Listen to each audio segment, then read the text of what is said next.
नमस्कार दोस्तों, एक बार फिर से स्वागत है आपका हमारे डीएस स्टडी चैनल पर। तो दोस्तों आज हम वीडियो पढ़ेंगे यूपीटेट 2019 का प्राथमिक स्तर पेपर हुआ था, उसका परिवर्धन यानी ईवीएस का जो भाग है उसको आज इस वीडियो अंदर सॉल्व करने वाले हैं। तो दोस्तों इसमें हमने ईवीएस के 30 प्रश्न कराए हैं। इन 30 प्रश्न में से आपके कितने प्रश्न ठीक हुए आप हमें कमेंट बॉक्स में जरूर बताएं, और चैनल पर नहीं है तो चैनल को सब्सक्राइब करें। तो दोस्तों आप भी अगर यूपीटेट की तैयारी कर रहे हैं या फिर यूपीटेट का पेपर देने वाले हैं तो ये वीडियो आपके लिए काफ़ी हेल्पफुल रहने वाली है, क्योंकि दोस्तों यूपीटेट के अंदर प्रीवियस क्वेश्चन काफ़ी रिपीट होते हैं। तो दोस्तों वीडियो के अंत तक जरूर देखें। चलिए दोस्तों शुरू करते हैं आज के प्रश्न नंबर 1 से। संसार का सर्वाधिक समस्याकारी जलीय खरपतवार जिसे बंगाल का आतंक भी कहते हैं वह है ए आइकॉर्निया कैसिपीज यानी कि जलकुंभी, बी पार्थिनियम हिस्टोरोफोरस यानी कांग्रेस घास, सी लैंटाना कैमरा, या फिर डी सिनोडोन डेक्टाइलोन यानी कि दूब घास। तो दोस्तों इसका उत्तर होगा ऑप्शन नंबर ए यानी कि आइकॉर्निया कैसिपीज यानी कि जलकुंभी। तो दोस्तों जलकुंभी विश्व का सबसे अधिक समस्या उत्पन्न करने वाला खरपतवार है। इसे बंगाल का आतंक भी कहते हैं। ये पादप सुपोषी जलाशयों में काफ़ी वृद्धि करते हैं और पारिस्थितिकी गति को असंतुलित कर देते हैं। नेक्स्ट, वायरस के अजैविक होने का लक्षण है ए यह प्रजनन नहीं कर सकता, बी इसमें प्रोटीन नहीं पाया जाता, सी इसमें वंशानुगत सामग्री नहीं पाई जाती, या फिर डी इसको क्रिस्टल के रूप में परिवर्तित किया जा सकता है। तो दोस्तों इसका उत्तर होगा हमारा ऑप्शन नंबर डी यानी कि इसको क्रिस्टल के रूप में परिवर्तित किया जा सकता है। तो दोस्तों विषाणु यानी कि वायरस को क्रिस्टल के रूप में परिवर्तित किया जा सकना इसके अजैविक होने का लक्षण प्रदर्शित करता है। विषाणु की खोज इवानोवस्की द्वारा की गई। ये प्रोटीन और न्यूक्लिक एसिड से बने होते हैं। विषाणु सजीव तथा निर्जीव के बीच की कड़ी होती है। नेक्स्ट, पादप हार्मोन जो फलों को पकाने में सहायता करते हैं कौन से हैं? ए साइटोकाइनिन, बी जिब्रेलिन, सी ऑक्सिन, या फिर डी इथाइलिन। तो दोस्तों इसका उत्तर होगा हमारा ऑप्शन नंबर डी यानी कि एथिलीन। तो दोस्तों एथिलीन एक पादप हार्मोन है जिसका निर्माण मिथियोनिन नामक अमीनो अम्ल से होता है। एथिलीन फलों को पकाने में सहायक होती है, जबकि ऑक्सिन पौधों की वृद्धि और पत्तों एवं फलों के विलयन को रोकने में सहायता करती है। नेक्स्ट, स्वतंत्र रूप से भूमि में रहने वाला अवायवीय जीवाणु जिसमें नाइट्रोजन यानी N2 स्थिरीकरण की क्षमता होती है वह है ए क्लोस्ट्रीडियम, बी राइजोबियम, सी एजोटोबैक्टर, या फिर डी विब्रियो। तो दोस्तों इसका उत्तर होगा ऑप्शन नंबर ए यानी कि क्लोस्ट्रीडियम। नेक्स्ट, किस प्रकार का डीएनए कोशिका में सामान्य रूप से पाया जाता है? A B DNA, B C DNA, C A DNA, या फिर डी जेड डीएनए। तो दोस्तों इसका उत्तर होगा हमारा ऑप्शन नंबर ए यानी कि बी डीएनए। तो दोस्तों डीएनए या बी डीएनए प्राय सभी जीवों की कोशिकाओं में सामान्य रूप से पाया जाता है। इसमें डीएनए अणु की दोनों श्रृंखलाएं एक अक्ष के चारों ओर दक्षिणावर्ती कुंडलित अवस्था में रहती है, जबकि जेड डीएनए या डीएनए श्रृंखलाएं एक अक्ष के चारों ओर वामावर्त टेढ़े मेढ़े रूप में व्यवस्थित होती हैं। नेक्स्ट, सन 1853 में भारत की पहली यात्री ट्रेन चली थी। ए कलकत्ता से अलीपुर के बीच, बी बम्बई से ठाणे के बीच, सी बम्बई से पुणे के बीच, या फिर डी कलकत्ता से दमदम के बीच। तो दोस्तों इसका उत्तर होगा ऑप्शन नंबर बी यानी कि बम्बई से ठाणे के बीच। तो दोस्तों सन 1853 में भारत की पहली यात्रा train governor general Lord Dalhousie के यानी कि उनका कार्यकाल जो 1848 से 56 शासनकाल में बम्बई से ठाणे के मध्य चली थी। यह रेल मार्ग 33.7 किलोमीटर लंबा था। इस ट्रेन की ब्रिटेन में मंगवाए गए 3 भाप इंजन सुल्तान सिंधु और साहिब ने खींचा था। नेक्स्ट, एशिया का सबसे बड़ा पशु मेला आयोजित होता है। ए पुष्कर में, बी सोनपुर में, सी हरिद्वार में, या फिर डी नासिक में।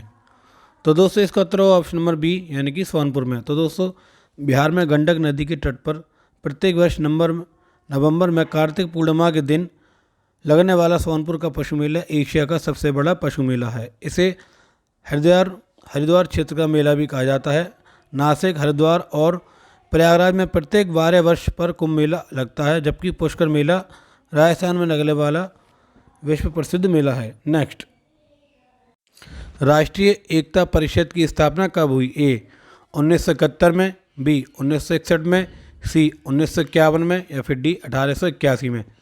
तो दोस्तों इसका उत्तर होगा ऑप्शन नंबर बी यानी कि 1961 में। तो दोस्तों सांप्रदायिकता, जातिवाद, क्षेत्रवाद, भाषावाद और संकीर्ण बुराइयों से निपटने के उद्देश्य से राष्ट्रीय एकता परिषद की स्थापना 1961 में देश के प्रथम प्रधानमंत्री पंडित जवाहरलाल नेहरू ने की थी। भारत का प्रधानमंत्री इसका अध्यक्ष होता है। नेक्स्ट,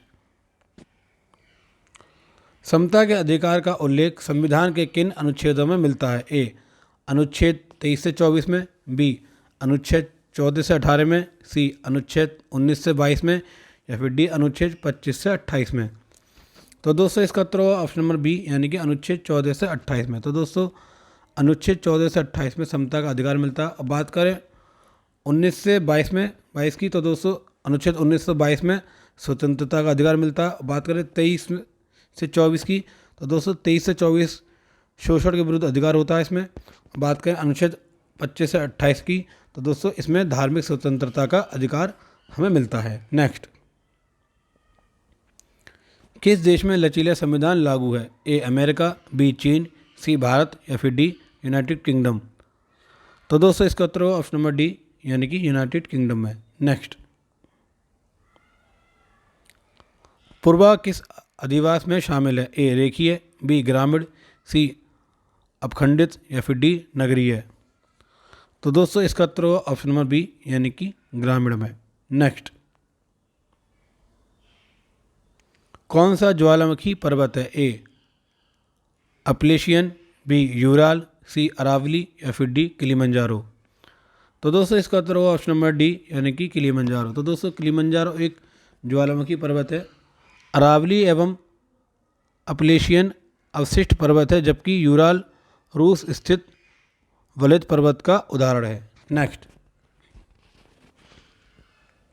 एलिफेंटा द्वीप अवस्थित है? ए मुंबई तट पर, बी गोवा तट पर, सी कच्छ तट पर या फिर डी गंगा डेल्टा। तो दोस्तों इसका उत्तर होगा ऑप्शन नंबर ए यानी कि मुंबई तट पर। तो दोस्तों एलिफेंटा द्वीप मुंबई के दक्षिणी भाग में अरब सागर में स्थित है। यहाँ पर मिली हाथी की एक विशाल प्रतिमा के कारण पुर्तगालियों ने इसका नाम एलिफेंटा द्वीप रख दिया था। इसे धारापुरी भी कहा जाता है। नेक्स्ट, मानसूनी वन पाए जाते हैं जहाँ वर्षा होती है? ए 50 से 150 सेंटीमीटर, बी 150 से 200 सेंटीमीटर, सी 70 से 200 सेंटीमीटर या फिर डी 70 से 100 सेंटीमीटर। तो दोस्तों इसका उत्तर होगा ऑप्शन नंबर सी यानी कि 70 से 200 सेंटीमीटर। तो दोस्तों उष्णकटिबंधीय पर्वतीय पर्णपाती वन या मानसूनी वन एशिया के मानसूनी प्रदेशों जैसे कि ब्राज़ील, मध्य अमेरिका, उत्तरी ऑस्ट्रेलिया में पाए जाते हैं। यहाँ स्पष्ट शुष्क ऋतु होती हैं एवं उसके बाद वर्षा होती है। यहाँ वर्षा की मात्रा सामान्यतः 70 से 200 सेंटीमीटर होती है। नेक्स्ट, कार्बी एंगलोर पठार विस्तार है? ए तिब्बत का, बी हिमालय का, सी प्रायद्वीपीय पठार का या फिर डी शान पठार का। तो दोस्तों इसका उत्तर होगा ऑप्शन नंबर सी यानी कि प्रायद्वीपीय पठार का। तो दोस्तों कार्बी एंगलोंग पठार प्रायद्वीपीय पठार का विस्तार है। नदियों के मैदान से 150 मीटर ऊंचाई से ऊपर उठता हुआ प्रायद्वीपीय पठार त्रिकोणीय आकार वाला कटाफटा भूखंड है। नेक्स्ट, भारत में महिलाओं के लिए आरक्षण की व्यवस्था कहाँ है? ए मंत्रिमंडल में, बी विधानसभा में, सी लोकसभा में या फिर डी पंचायती राज संस्थाओं में। तो दोस्तों इसका उत्तर होगा ऑप्शन नंबर डी यानी कि पंचायती राज संस्थाओं में। तो दोस्तों भारतीय संविधान के भाग 9 एवं 11वीं अनुसूची में अनुच्छेद 243 के अंतर्गत पंचायती राज व्यवस्था की स्थापना बलवंत राय मेहता समिति की सिफारिश पर 73वें संविधान संशोधन द्वारा की गई थी। भारत में पंचायती राज व्यवस्था की शुरुआत पंडित जवाहरलाल नेहरू द्वारा 2 अक्टूबर 1959 में राजस्थान के नागौर से की गई थी। भारतीय संविधान के अनुच्छेद 243 डी के अनुसार त्रिस्तरीय पंचायती व्यवस्था में महिलाओं को 33% आरक्षण का प्रावधान किया गया है, जबकि केंद्रीय और राज्य विधानमंडलों में महिला आरक्षण की व्यवस्था नहीं है। नेक्स्ट, तो दोस्तों यह बात आपको याद रखनी है। नेक्स्ट, किस राज्य के राज्यपाल की नियुक्ति के लिए कम से कम क्या उम्र होनी चाहिए? ए 50 वर्ष, बी 45 वर्ष, सी 35 वर्ष या फिर डी 30 वर्ष। तो दोस्तों इसका उत्तर होगा हमारा ऑप्शन नंबर सी, यानी कि 35 वर्ष। तो दोस्तों भारतीय संविधान के भाग 6 में अनुच्छेद 153 से अनुच्छेद 167 तक राज्य कार्यपालिका के विषय में वर्णन किया गया है। राज्यपाल राज्य का संवैधानिक प्रमुख होता है और केंद्र सरकार के प्रतिनिधि के रूप में कार्य करता है। भारतीय संविधान के अनुच्छेद 157 और 158 के अनुसार राज्यपाल नियुक्ति किए जाने वाले व्यक्ति में निम्न योग्यता होनी चाहिए। जैसी कौन कौन सी योग्यता होनी चाहिए दोस्तों? वह भारत का नागरिक हो, वह 35 वर्ष की आयु पूर्ण कर चुका हो, वह राष्ट्रपति पद के लिए अयोग्य माने जाने वाले किसी सरकारी लाभ के पद पर आसीन ना हो, और चौथा पॉइंट है दोस्तों, वह संसद या किसी राज्य विधानमंडल का सदस्य ना हो। नेक्स्ट, तो दोस्तों यहाँ पर ये 2 सूची दी हुई हैं। 2 सूचियों का हमें यहाँ सम्मेलन करते हुए सही कूट चुनने हैं। तो दोस्तों यहाँ पर ए दिया हमारा भारतीय संघ, बी राज्य, सी नगर निगम और डी ग्राम पंचायत। तो दोस्तों सूची 2 में प्रधानमंत्री, सरपंच, राज्यपाल और मेयर दिए हैं। तो दोस्तों इनका हमें मिलान करना है ठीक से। तो यहाँ पर हमें दोस्तों ऑप्शन दिए हैं। तो दोस्तों इसका उत्तर मैं आपको ऐसे ही बताता हूँ, इसका ऑप्शन थोड़े नहीं आए हैं, प्रिंट है। तो बात करें भारतीय संघ की, तो भारतीय राज्य संघ की बात करें तो प्रधानमंत्री, राज्य की बात करें तो राज्यपाल, नगर निगम की बात करें तो मेयर, और ग्राम पंचायत की बात करें तो सरपंच। तो दोस्तों ये सभी मिलान आपको मिला लेने हैं। नेक्स्ट,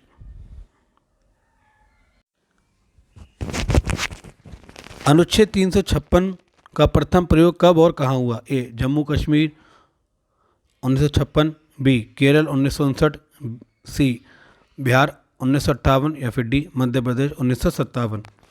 तो दोस्तों इसका उत्तर होगा ऑप्शन नंबर बी, यानी कि केरल 1959 में। तो दोस्तों अनुच्छेद 356 राष्ट्रपति को राज्यों में राष्ट्रपति शासन लगाने का अधिकार देता है। यदि राष्ट्रपति को लगता है कि कोई राज्य सरकार संविधान के अनुसार कार्य करने में विफल है, तो उस राज्य में राष्ट्रपति शासन लागू किया जा सकता है। हालांकि ऐसा भी माना जाता है कि इसका दुरुपयोग अधिक हुआ है। अधिकतर मामले में ऐसी परिस्थिति तब बनती है जब केंद्र और राज्यों में अलग अलग सरकारें होती हैं।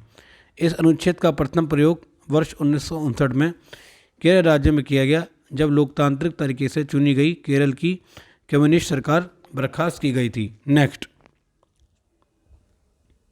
नगर निगम द्वारा कौन सा कर लगाया जा सकता है? ए चुंगी कर, बी गृह कर, सी मनोरंजन कर या फिर डी उपरोक्त सभी।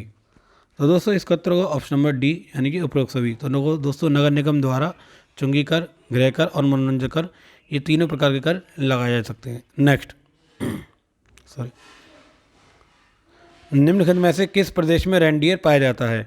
ए मानसून, बी गर्म मरुस्थल, सी टुंड्रा प्रदेश या फिर डी टैगा। तो दोस्तों इसका उत्तर होगा ऑप्शन नंबर सी, यानी कि टुंड्रा प्रदेश। तो दोस्तों रेंडियर टुंड्रा प्रदेश में निवास करने वाली प्रमुख भ्रमणशील जंतु हैं। टुंड्रा प्रदेश एक प्रकार का बायोम है जहाँ वर्ष भर सूर्य ताप एवं सूर्य के प्रकाश का अभाव रहता है तथा पूरे वर्ष निम्न तापमान बना रहता है। यहाँ वर्षा नगण्य होती है और धरती की सतह पर सदैव बर्फ़ की चादर सी बिछी रहती है। हालांकि सर्दियों में प्रायः रेंडियर टैगो के वनों में भी देखे जा सकते हैं। नेक्स्ट, निम्नलिखित में से कौन सा शीतोष्ण घास प्रदेश नहीं है? ए डाउन्स, बी कंपास, सी पंपास या फिर डी प्रेयरीज। तो दोस्तों इसका उत्तर होगा ऑप्शन नंबर बी, यानी कि कंपास। तो दोस्तों शीतोष्ण घास प्रदेश लगभग 30 डिग्री से 45 डिग्री अक्षांशों के मध्यवर्ती भागों में पाए जाते हैं। प्रेयरी, वेल्ड, पंपास, डाउन्स और स्टेपीज प्रमुख शीतोष्ण कटिबंधीय घास प्रदेश हैं, जबकि कंपास, सवाना, लानोस, सेल्वास आदि उष्णकटिबंधीय घास के मैदान हैं। यह घास के मैदान भूमध्य रेखीय प्रदेश के उत्तर व दक्षिण में लगभग 10 डिग्री से 25 डिग्री अक्षांशों के बीच विस्तीर्ण है। नेक्स्ट, जनसंख्या के आकार के अनुसार महत्तम वृहत्तम महाद्वीप है। ए एशिया, बी उत्तर अमेरिका, सी यूरोप या फिर डी अफ्रीका। तो दोस्तों इसका उत्तर होगा ऑप्शन नंबर ए यानी कि एशिया। तो दोस्तों जनसंख्या के अनुसार वृहत्तम महाद्वीप एशिया है, इसके बाद अफ्रीका और यूरोप हैं। नेक्स्ट, भारत में थारू जनजाति कहाँ निवास करती है। ए उत्तराखंड में, बी उत्तर प्रदेश के तराई क्षेत्र में, सी थारू मरुस्थल में या फिर डी झारखंड में। तो दोस्तों इसका उत्तर होगा हमारा ऑप्शन नंबर ए और बी दोनों, उत्तराखंड में और उत्तर प्रदेश के तराई क्षेत्र में भी। नेक्स्ट, भिलाई इस्पात संयंत्र स्थित है। ए छत्तीसगढ़ में, बी झारखंड में, सी मध्य प्रदेश में या फिर डी उड़ीसा में। तो दोस्तों इसका उत्तर होगा ऑप्शन नंबर ए यानी कि छत्तीसगढ़ में। तो दोस्तों 10 बार देश का सर्वश्रेष्ठ एकीकृत इस्पात कारखाने के लिए प्रधानमंत्री पुरस्कार प्राप्त भिलाई इस्पात कारखाने की स्थापना सोवियत संघ की सहायता से वर्ष 1955 में छत्तीसगढ़ में की गई थी। दूसरी पंचवर्षीय योजना के अंतर्गत स्थापित किया गया यह कारखाना भारत का पहला इस्पात कारखाना भी है। नेक्स्ट, निम्न में से कौन सा अचल जीव का उदाहरण है। ए काइटिन, बी लीच, सी यूप्लेक्टेला या फिर डी इक्नस। तो दोस्तों इसका उत्तर होगा ऑप्शन नंबर सी यानी कि यूप्लेक्टेला। नेक्स्ट, प्रोटीन अणुओं की इकाई है। ए अमीनो अम्ल की, बी वसा अम्ल में, सी ग्लूकोज या फिर डी विटामिन। तो दोस्तों इसका उत्तर होगा ऑप्शन नंबर ए यानी कि अमीनो अम्ल। तो दोस्तों अमीनो अम्ल प्रोटीन अणुओं की आधारभूत इकाई है। प्रोटीन उच्च अणुभार वाले नाइट्रोजन युक्त जटिल कार्बनिक यौगिक होते हैं। नेक्स्ट, निम्न में से कौन सा अंगक पादप कोशिका में अनुपस्थित होता है। ए रिक्तिकाएं, बी लवक, सी सेल्यूलोज कोशिका भित्ति या फिर डी तारककाय। तो दोस्तों इसका उत्तर होगा ऑप्शन नंबर डी यानी कि तारककाय। तो दोस्तों तारककाय जंतु कोशिका में पाया जाता है जो कोशिका विभाजन में सहायता करता है, जबकि रिक्तिकाएं लवक और सेल्यूलोज कोशिका भित्ति पादप कोशिकाओं में पाए जाते हैं। नेक्स्ट, मनुष्य के शरीर की सबसे बड़ी ग्रंथि है। ए अधिवक्र वृक्क ग्रंथि, बी पीयूष ग्रंथि, सी अग्नाशय या फिर डी यकृत। तो दोस्तों इसका उत्तर होगा ऑप्शन नंबर डी यानी कि यकृत यानी कि लीवर। तो दोस्तों मानव शरीर की सबसे बड़ी ग्रंथि यकृत यानी लीवर है, जो डायग्राम के नीचे उदर गुहा में स्थित है। यह पित्त रस का निर्माण एवं सावरण करती है। आवश्यकता से अधिक शर्करा या कार्बोहाइड्रेट ग्लाइकोजेन के रूप में यकृत में ही संचित रहते हैं। चलते हैं दोस्तों आज के आखिरी प्रश्न तरफ। प्रश्न नंबर 30, उत्तर प्रदेश का राज्य पक्षी है। ए गोरिया, बी मोर, सी सारस्केन या फिर डी तोता। तो दोस्तों इसका उत्तर होगा ऑप्शन नंबर सी यानी कि सारस्केन। तो दोस्तों उत्तर प्रदेश का राज्य पक्षी सारस्केन है। क्रोंच। बात करें राज्य पशु की तो बारहसिंगा, बात करें राज्य वृक्ष की तो अशोक, बात करें राज्य पुष्प की तो पलाश और बात करें राजकीय भाषा की तो हिंदी एवं उर्दू है। तो दोस्तों मैं आशा करता हूँ आपको ये वीडियो अच्छी लगी होगी, और दोस्तों आपको ये वीडियो अच्छी लगी तो वीडियो को लाइक करें और वीडियो को ज़्यादा से ज़्यादा शेयर करें, और चैनल पर नए हैं तो चैनल को सब्सक्राइब करें। मिलते हैं हम दोस्तों अपनी अगली वीडियो में, तब तक के लिए थैंक्स फॉर वॉचिंग। जय हिंद।